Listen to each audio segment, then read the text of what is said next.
Hi, I'm Vince Molinari, and welcome to the ETF Rundown. We are broadcasting today, as always, from the iconic New York Stock Exchange, and I'd like to welcome Axel Merk with us today, who is the President and Chief Investment Officer of Merk Investments and the manager of the Merk Fund.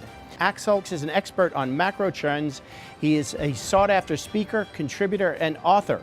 Alex's book, Sustainable Wealth, describes how the greater economic universe works, how it might affect your finances, and how to manage those finances to seek financial stability. With all of that, welcome to the show. Appreciate you coming on, Axel. Yeah, my pleasure. Good to be with you. Well, I know you started Merck going back to, I believe it was 1994. Back in Switzerland, transitioned over to California. Maybe give us a brief snippet of that journey and what was the inspiration of creating Merck? Sure. Well, we've been a 30-year startup or something like that. I'm actually a hopeless college dropout, nowadays very fashionable. Back in college, I studied just about every way of trying to beat the market, neural networks, genetic algorithms, everything. And then eventually went on to a PhD program in operations research, from which I dropped out because my professional interests were taking over. I started an offshore hedge fund, figuring the money would just trickle in, and I figured it's not that easy. So I learned the ropes over the years. We came to the US in early 2001 to really become a business rather than just a mom and pop advisory shop. And we have launched several mutual funds, have an exchange traded product. We managed a closed-end fund, recently launched the Merk stagflation ETF on the NYSE. And so these days we manage over $1 billion and have a business in which cater to investors and trying to do our contribution to help investors navigate the waters, so to speak. Well, that's a perfect segue as we navigate waters, in this case, some pretty treacherous waters, it seems, in current market. ETF Rundown, so much about education and awareness. Let's start off, you brought out stagflation. Tell us even what stagflation means. Yeah, good question. It's a buzzword, and we weren't allowed to pronounce it until a few months ago. But basically, it's the ugly side of inflation, that you have inflationary pressures while you have a potential economic slowdown. And what it really does, it eludes the kind of the imagery of the 1970s, where with the best of intentions, policymakers come up with all these solutions, and in doing so, they make it worse. And what happens is that inflationary pressures move on. Inflation is not like a light switch that you turn on and off. It's think about it as a traffic stop. When a light turns green, one car moves and the next one and so forth. So it's a process. And so what we have right now is we have almost 2 job openings for every job seeker. And that's kind of that's a situation that's not sustainable. And in the meantime, you have a Federal Reserve that has not exactly the pedal to the metal anymore, but is still quote unquote accommodative. And so you're continuing to create unpleasantries. And what it does, it's not like, hey, there's inflation on and off. It creates instability. And if you look at the volatility we have in the market, it's in my view at least, a direct result of policies that are inadequate for the current environment. And that's an environment where there's at least the risk of stagflation, yes.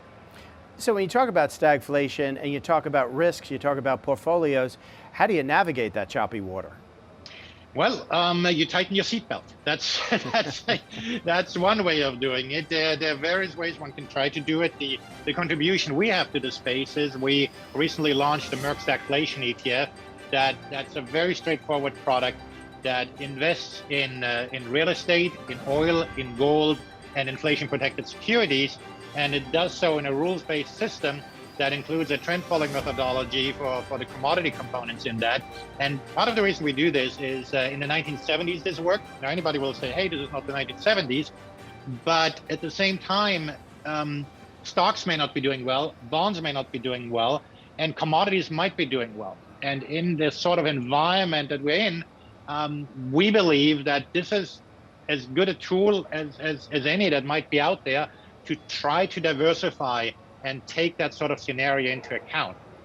We don't have a crystal ball, but we think that it's important for investors to have tools available, and we think this might become a very powerful tool. So you have a lot in there. You mentioned the Fed maybe easing off the gas a little bit? Maybe are they pumping the brakes a little bit? Where do we go? Are we in stagflation? I guess is the question I have for you in your own opinion. And then what next? Well, I think you put your finger on it. Where do we go? And I don't think the Fed knows exactly where we go. The Federal Reserve is rarely accused of worrying about the problem of tomorrow. And so right now, inflation is the problem. Well, they want to be hawkish, and so they might be pushing us into recession. And stagflation is when we do have an economic slowdown. We have that right now. Are we going to tilt into recession? We don't know, but there's a risk of that. And when I talk about instability, it's really this unpredictability, both for any economist, but also for the Federal Reserve, right? If they push too hard, it will be a recession. Then they'll back off.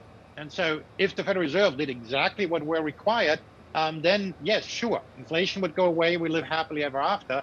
But they don't want to kill the economy. And so they have this haphazard approach. They, in our view, at least continue to be behind the curve, and which means they're not doing enough to contain inflation. And so we have this very rocky road, and it's exactly in that sort of environment where we think a stagflation ETF might work. Which, by the way, it follows an index that's been that goes back quite a few years. And so it's not like this sort of product may only do well in a stagflationary environment, but we think it's particularly well suited for a stagflationary environment. Yeah, you kind of anticipated my next question a little bit there. Recently have launched the Merck stagflation ETF here at the New York Stock Exchange, going by the name, right, particularly about stagflation.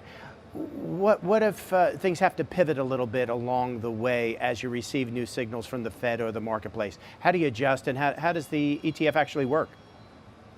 Well, first of all, any investment, in my view, is a question of risk allocation. Like, what is the risk the Fed is not going to get it perfect? And so, sure, if you think inflation is not a problem, this product is not for you. If you think there's no risk with the sort of policies we have, then this product may not be for you. But if you think that there's a risk that things may not work out so perfectly, that the geopolitical risk we have might continue, right, supply bottlenecks, which pushes up inflation, which if you think the wage pressures that will trickle through to other inflations will continue to be that, those are all particular challenges.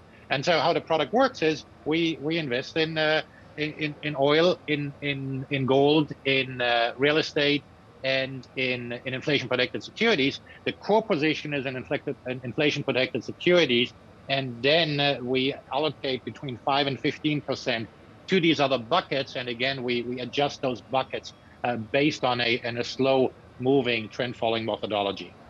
Great. And Axel, when you're coming to think about a new product, something quite differentiating as I think the Merck stagflation ETF is, who's your market when you're thinking about this? Is it institutional? Is it retail? Is it both? Yes, we historically covered a spectrum from kind of retail to endowments.